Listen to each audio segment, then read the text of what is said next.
Bonjour à tous et bienvenue sur le podcast Cardano français. J'espère que vous allez bien et que vous passez un bon début de semaine. Alors oui, encore une fois, j'ai été absent pendant presque 2 mois, mais je suis de retour et je vais vous expliquer dans le fond, dans les 2 derniers mois, pourquoi j'ai été absent. Très rapidement, j'ai eu dans le fond au mois de mai, j'ai eu 3 événements, 3 présentations, 3 conférences auxquelles j'ai assisté et auxquelles j'ai participé. Donc ça m'a pris vraiment tout le mois de mai. Et également, ben, après ça, j'ai pris du retard dans mon travail et dans mes projets personnels. Donc, tout le mois de juin a été consacré justement à rattraper ce retard parce que je veux continuer justement à faire du développement sur la blockchain, à continuer de grandir dans cet écosystème-là, pas juste en faisant des podcasts, mais en faisant justement beaucoup plus de travail notamment sur des projets personnels et à mon travail également en tant qu'analyste et architecte en informatique. Donc, cela étant dit, je suis de retour et je vous fais une promesse, c'est que je vais faire une vidéo par semaine pour toute la période des vacances et même au-delà. Alors, vous savez, toutes ces personnes-là qui se prennent en photo et qui disent que je vais commencer à faire du sport jusqu'à à la fin de l'année ou peu importe ou alors peu importe le nombre de temps, ben, c'est moi qui suis en train de prendre un engagement envers la communauté de Cardano pour vous dire que je vais reprendre des vidéos une par semaine et ça commence justement cette semaine-ci pour tout l'été, même quand je serai en vacances.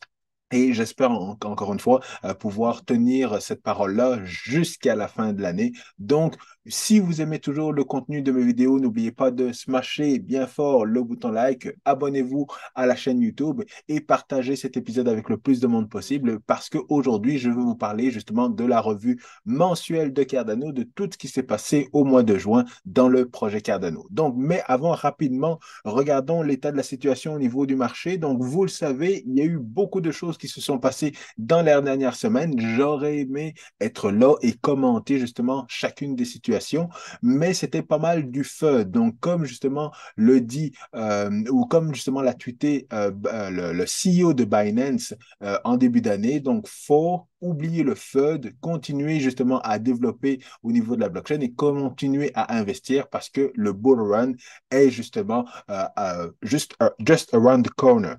Et évidemment, on le voit, actuellement, il y a beaucoup de greed et lorsqu'il y a eu le FUD avec la SEC, avec Binance, avec Coinbase et tout ça, eh bien, on était retourné pas tant que ça au niveau du Fear Index, mais là, on voit que justement, on est vraiment dans le green. Donc, c'est pas le temps d'investir, c'est le temps de placer vos pions parce que lorsque ça va revenir, eh bien, c'est là que justement, vous allez être heureux d'avoir pensé à l'inverse du marché. Mais ce qu'il faut le savoir, c'est que le marché, encore une fois, on est dans une reprise du bull run. Donc, je l'ai dit depuis pas mal de temps là maintenant.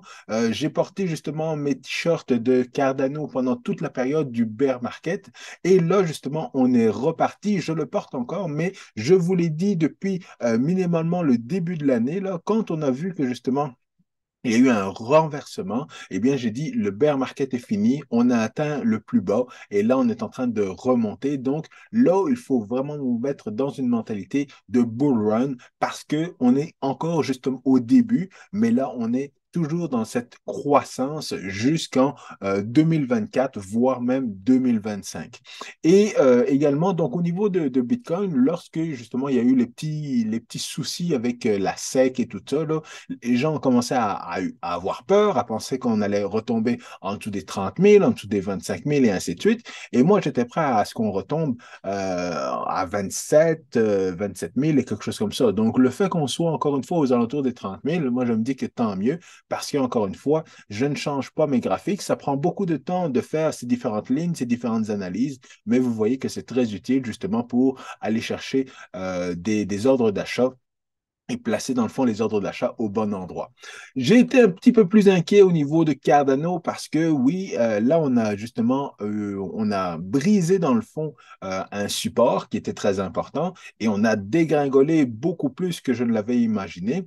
Mais encore une fois, ben, ça donnait des opportunités d'aller chercher justement du Cardano à 22 centimes. Malheureusement, j'ai j'ai pas eu la chance d'en acheter à 22 centimes, mais c'est pas grave, j'en ai racheté à 26 et je continue justement d'accumuler parce que comme vous le voyez, là, on se retrouve dans une grande phase d'accumulation et ça va être très important de continuer justement à accumuler en attendant qu'on remonte justement dans le channel montant et que justement après ça, ça reparte parce qu'une fois que justement on va briser la zone des 30, je pense que j'avais ciblé, là, une fois qu'on repart au niveau de la zone des 30 centimes, eh bien, à ce moment-là, ben, si on passe à travers les 45, 50 centimes, eh bien, c'est sûr et certain qu'on est reparti à la hausse pour le projet Cardano.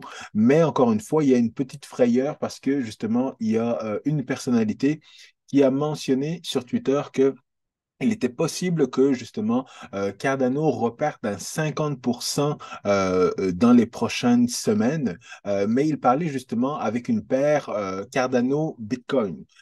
Si justement on perd 50% dans une paire Cardano Bitcoin, eh bien au niveau de ADA avec le USDT, eh bien ça va faire beaucoup plus mal. Mais dans tous les cas, pour moi, ça ne change pas grand-chose. Je sais que c'est une personnalité qui est très respectée et je la respecte parce que justement, elle a une maîtrise en mathématiques ou un doctorat en mathématiques, puis il fait justement ses algorithmes lui-même et ainsi de suite, là. Donc, c'est quelque chose quand même que je vais prendre au sérieux. Mais tout ce que ça veut dire pour moi, c'est que justement, il y a une possibilité à ce que EDA retombe justement aux alentours des 15 centimes, même que ce soit un flash sale, là, c'est une opportunité pareille, et qu'on retourne dans le fond juste qu'on touche la zone des 15 centimes et qu'on reparte des 17 centimes, excusez-moi, et qu'on reparte à la hausse, ou alors qu'on tombe dans ce range et qu'on reparte à la hausse. Mais ça, ce serait quand même beaucoup plus dramatique parce qu'on aurait brisé justement des bas de plus en plus bas au niveau de Cardano, alors que justement au niveau de Bitcoin, on est resté intact. Donc, de ce côté-là, ce serait un petit peu plus inquiétant. Mais ce que ça voudrait dire, tout simplement, c'est que c'est des opportunités d'achat parce qu'il continue d'y avoir beaucoup plus de développement au niveau de la blockchain Cardano. Et c'est juste, dans le fond, du feu qu'on essaye d'étouffer. Alors qu'on rajoute des bûches, on essaie d'étouffer le feu. Et une fois que, justement, le feu est pris et qu'on est parti au niveau du bull run, eh bien, à ce moment-là, le prix de Cardano va exploser. Donc, c'est pour ça que je vous dis, continuez d'investir parce que ça va valoir la peine dans la prochaine année et demie et voire même dans donc 2024-2025, ça va valoir la peine d'avoir investi. Et justement, pour vous dire que je suis prêt pour les prochaines semaines en termes de contenu, alors j'ai justement une vidéo que je veux vous présenter depuis plusieurs mois maintenant, voire même plusieurs années, au niveau justement des contrats intelligents. 90% des contrats intelligents sur Ethereum sont compromis en termes de sécurité. Il y a également des prédictions en termes de prix, notamment au niveau de Cardano, et encore une fois, justement, savoir combien de Cardano vous avez besoin pour devenir millionnaire lors du prochain bull run et le rester, bien entendu, par la suite. Alors, toutes ces vidéos-là vont sortir au courant de l'été, donc c'est pour ça que je vous demande vraiment de rester à l'affût de toutes les prochaines vidéos parce que je suis là pour rester, bien entendu, malgré que je prends du temps parfois pour faire des conférences, pour faire pour revenir sur mes projets personnels, mais je suis toujours là, la communauté est toujours là et je sais que vous êtes toujours actifs également sur Telegram, donc je salue le travail de tout le monde sur Telegram pour justement continuer de garder la communauté active. Alors, revenons à nos moutons au niveau du développement de Cardano dans le dernier mois. Ce qu'il y a eu, c'était très intéressant. C'était une présentation de World Mobile, pas une présentation, mais un suivi des travaux qu'ils ont effectués dans les dernières années, on peut dire. Et ce que je suis content de dire, c'est que je me suis trompé par rapport à World Mobile. J'avais fait une revue de ce projet-là il y a peut-être un an et j'avais mentionné qu'il allait avoir un peu de difficulté justement à passer à travers le bear market. Mais encore une fois, le projet a quand même tenu, ils ont continué à développer parce que le bear market, c'est pour les gens, c'est pour que les gens développent et continuent de développer leur projet. Et le bull run, c'est pour que les gens profitent finalement au niveau des tokens et ainsi de suite.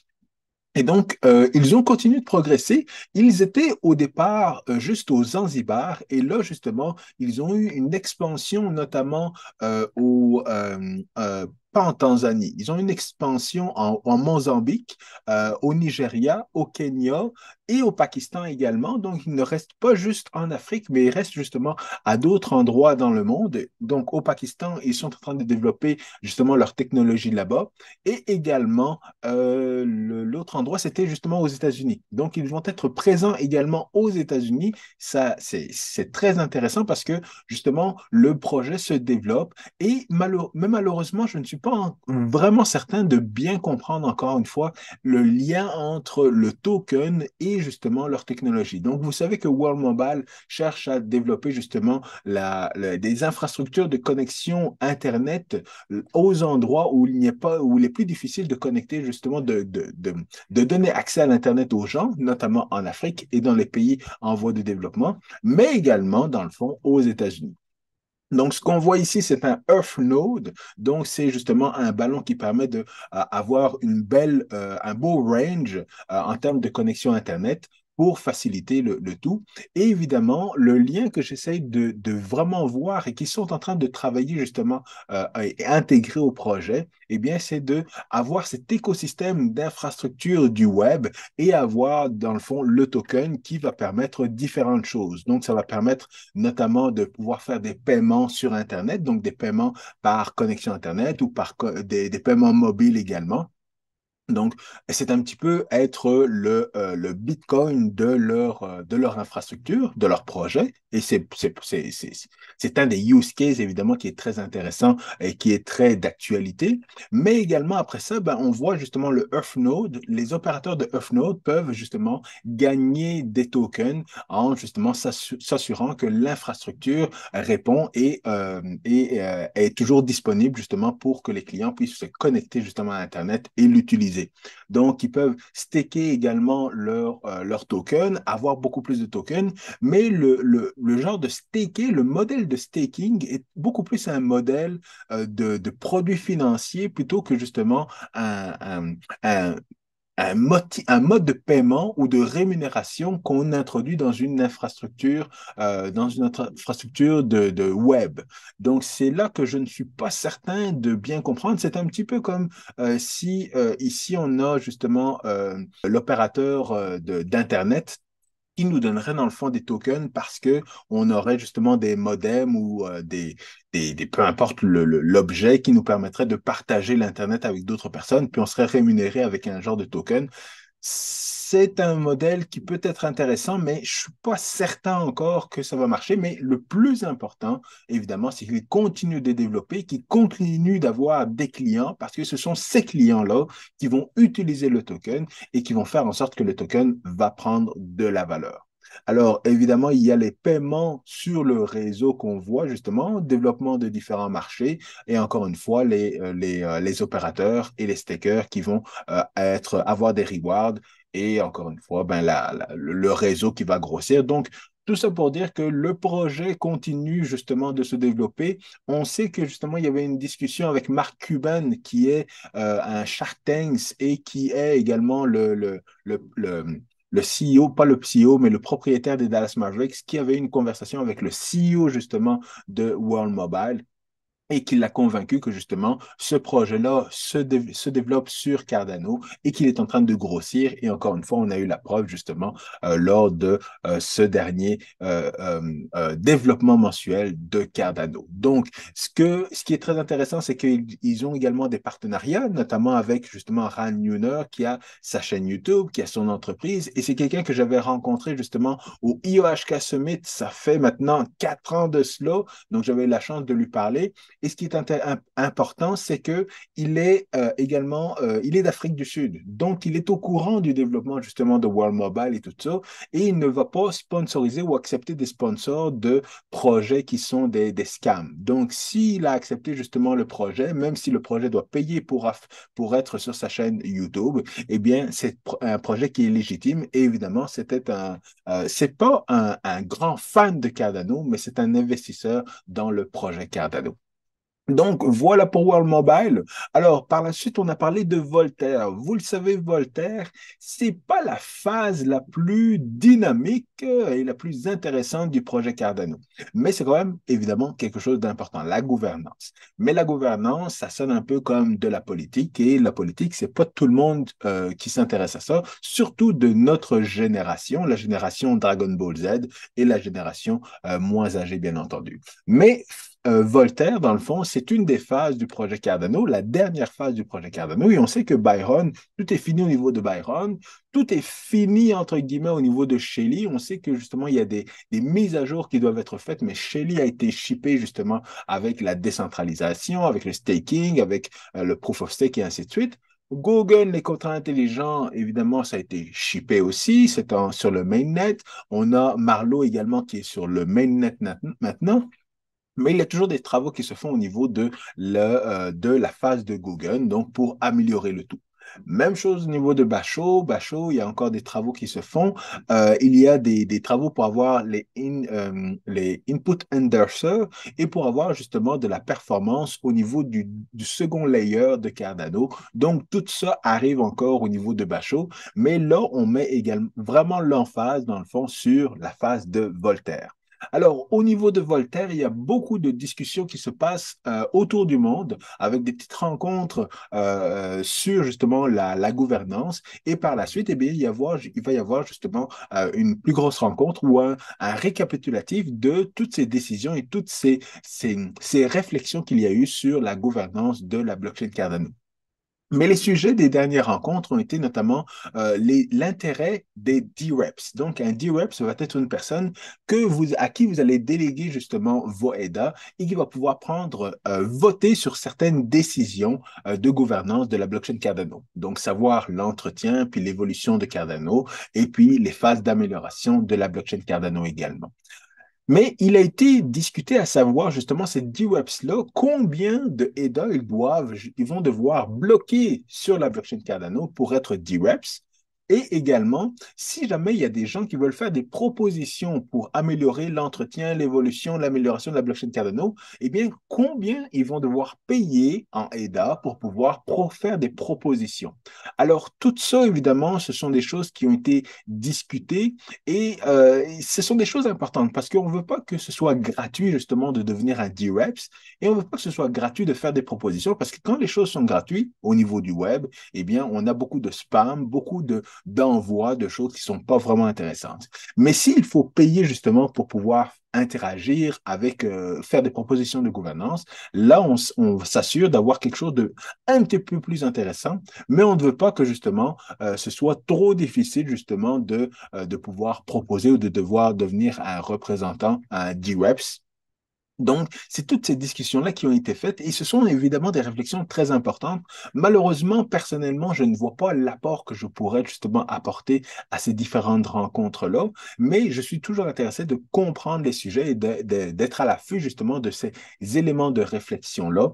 Et souvent, j'ai des discussions avec mon père parce que mon père a étudié en sciences politiques, donc c'est quelqu'un qui peut mieux m'expliquer justement dans quelle direction on pourrait aller au niveau de la gestion justement de la gouvernance de Cardano. Qu'est-ce qui correspond le mieux? Est-ce que c'est un modèle plus nord-américain, européen ou africain, ou est-ce que c'est plus une royauté, ou est-ce que ça doit plus être comme une présidence, ou alors une république? Est-ce qu'il doit y avoir différents États qui doivent être indépendants? Donc, toutes ces choses-là peuvent être la réflexion, je la fais avec mon père. Évidemment, mon père ne comprend pas la technologie en tant que telle, mais je veux juste avoir les éléments, pas techniques, mais la connaissance pour pouvoir l'appliquer ou pour pouvoir justement être en mesure de mieux juger, dans le fond, les décisions de gouvernance qui vont être prises au niveau du projet Cardano. Donc, voilà, il y a beaucoup de réflexions qui sont faites à ce niveau-là, ça reste intéressant, et voilà ce qui a été dit au niveau de Voltaire. Catalyst. Alors, Catalyst, vous connaissez justement le projet Catalyst.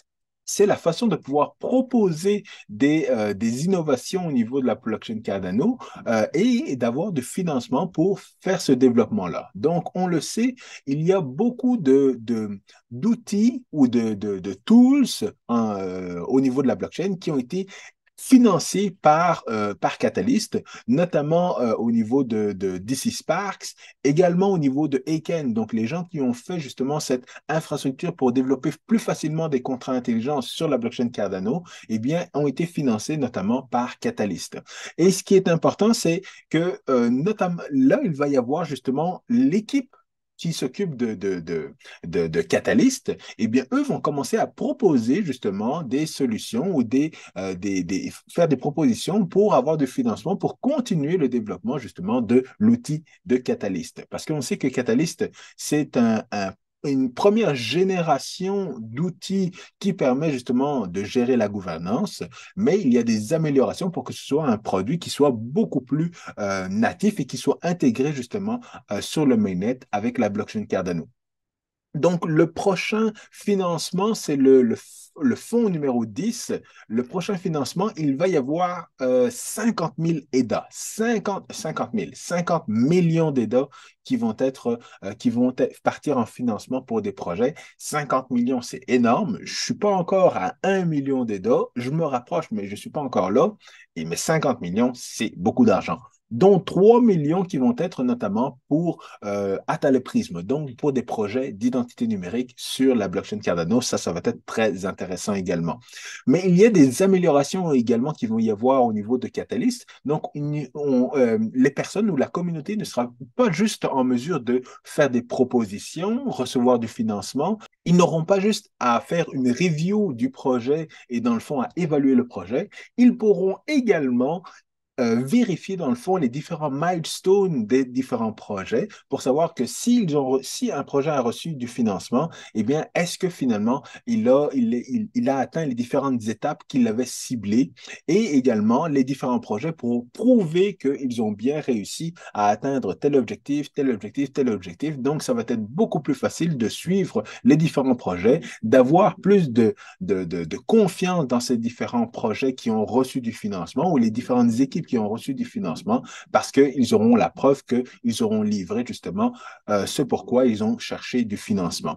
Et donc, ça, c'est très important parce que, évidemment, l'équipe de Catalyst va vouloir aller chercher du financement et prouver qu'ils ont atteint les différents objectifs, mais pas seulement eux, l'équipe de Lace également. Lace est un produit également pour lequel, eh bien, il y a eu du financement de Catalyst, de la trésorerie de Cardano, pour bâtir ce wallet, ce web wallet-là. Donc, encore une fois, tout l'argent qu'il y a eu, tous les votes qu'il y a eu au niveau de la blockchain Cardano, de la trésorerie et tout ça, et donc le fonds numéro 10 qui arrive très bientôt, là, eh bien, c'est très important de continuer les travaux parce que ça permet de justement avoir cet outil de gouvernance qui est fonctionnel et qui est beaucoup plus efficace que ce qu'on voit dans les autres blockchains.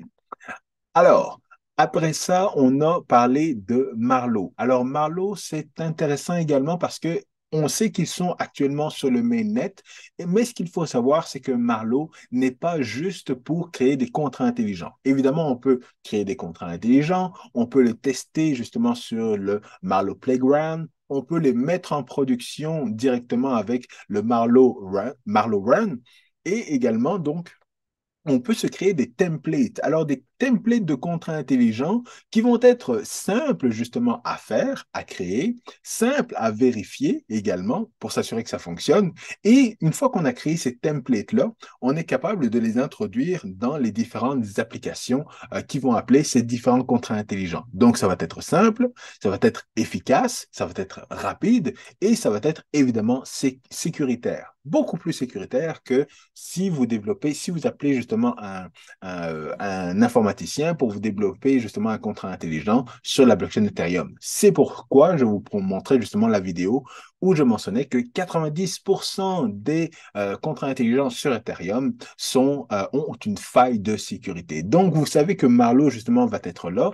Vous allez pouvoir l'utiliser, commencer à regarder. Et c'est ce que j'utilise également, justement, dans mes formations pour démontrer concrètement c'est quoi un contrat intelligent et comment on peut créer un contrat intelligent et qu'on n'a pas besoin d'être un informaticien pour créer un contrat intelligent. Donc, généralement, les gens aiment beaucoup ça, mais l'équipe de Marlowe, avec qui j'ai parlé aussi quelques fois, mentionnait dans le fond que pour améliorer, dans le fond, le Marlowe, eh bien, ils aimeraient savoir pourquoi les gens l'utilisent. Donc, si vous avez des projets ou si vous prévoyez des projets utilisant Marlowe, eh bien, vous pouvez rentrer en contact avec eux, parler de votre projet et savoir, dans le fond, comment l'équipe de Marlowe de IOHK pourrait vous soutenir pour développer votre projet avec Marlowe et tout ce qui est plateforme de contrats intelligents sur la blockchain Cardano. Donc, ça, encore une fois, c'était une très belle présentation qu'il y a eu et j'ai bien hâte justement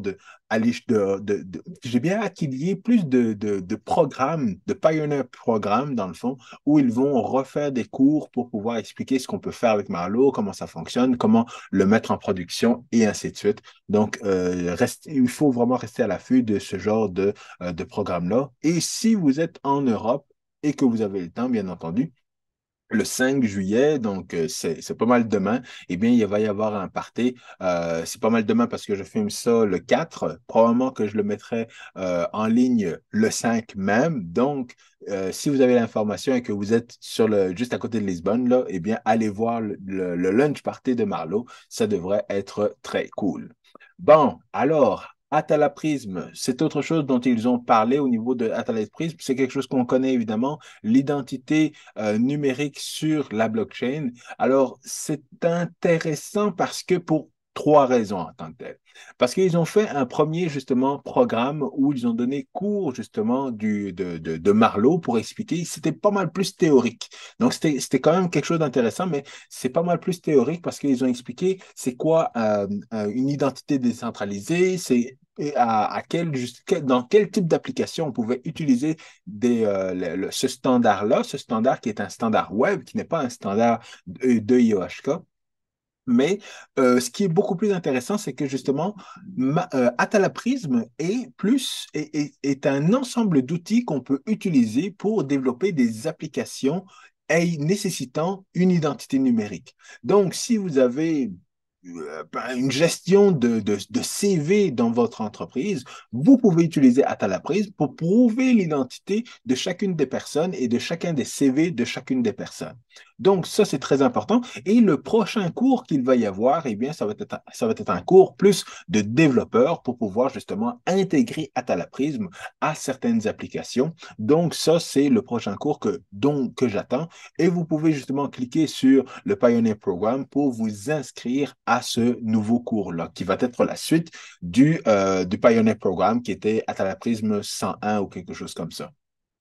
Par la suite, il y a un troisième cours qui sont en train de développer plus sur l'interface utilisateur. Alors, c'est très bien de faire des applications de dApp, de faire des DEX, de faire des NFT et ainsi de suite, là, mais c'est très important justement d'avoir un UX et un UI et une interface utilisateur qui est simple d'utilisation. Parce que si vous devez utiliser une application d'identité numérique, puis que vous ne savez pas quoi scanner, comment scanner, puis que c'est compliqué, eh bien, personne ne va l'utiliser. Donc, c'est pour ça que justement, IOHK, qui est une entreprise beaucoup plus de recherche et développement, puis de gens qui sont au niveau académique et des ingénieurs, eh bien, ils font l'effort justement d'aller vers le développement d'applications qui vont être des applications vont être intéressantes à utiliser en justement mettant l'emphase sur l'interface utilisateur. Parce qu'on sait que les premiers wallets qu'ils ont fait, là, c'était pas des wallets super cool à utiliser.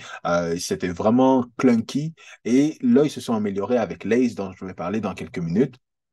Mais tout ça pour dire que mettre l'emphase justement sur l'interface utilisateur, ben, c'est quelque chose que beaucoup de gens attendent, notamment en informatique, parce que c'est très bien de pouvoir rouler un pool, mais rouler un pool avec une interface qui permet justement d'interagir avec la blockchain Cardano comme un explorer, dans le fond, intégrer un explorer à votre pool et de différentes fonctionnalités, c'est quand même plus intéressant que juste avoir un pool qui est en mode DOS.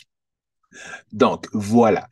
Et le dernier sujet, c'était évidemment Lace. Alors, Lace, qui est le wallet que je préfère au niveau de Cardano. Malheureusement, et même pour Lace, je vais changer de furteur web, parce que au niveau de Lace, ils ont introduit Lace donc au niveau du Brave Browser.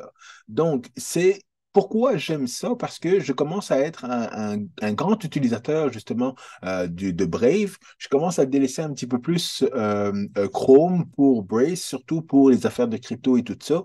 Mais je ne voulais pas nécessairement utiliser le wallet de Brave, dans le fond, qui est intégré justement au navigateur web. Je préférais avoir un wallet qui était plus un wallet de Cardano, et là, ils l'ont fait. Malheureusement, tout n'est pas encore fait au niveau de l'ACE. Pourquoi? Parce que eh bien, l'audit est terminé. Au moins, ils ont fait un audit, encore une fois, de l'application, du wallet.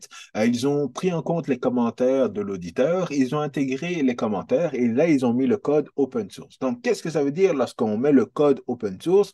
C'est qu'on dit, ben regarde, voici ma voiture, voici les plans de la voiture. Donc, je mets les plans, tout le monde peut consulter les plans et tout le monde peut regarder les plans de la voiture et tout ça. Et donc, si jamais il y a une problématique avec la voiture, ben, tout le monde va le savoir. Donc, ils n'ont pas eu peur justement de mettre open source le code, de rendre open source le code du wallet. Et tout ça pour montrer la sécurité, le niveau de sécurité de ce wallet-là. Ça ne veut pas dire que je vais mettre 100% de mes EDA dans ce wallet. Ça veut juste dire que c'est un pas dans la bonne direction, mais je ne vais pas encore l'utiliser parce qu'il y a certaines choses, encore une fois, qu'ils n'ont pas encore mis à jour, notamment dans la version 1.2. Alors, il y a le multi ou adresse wallet.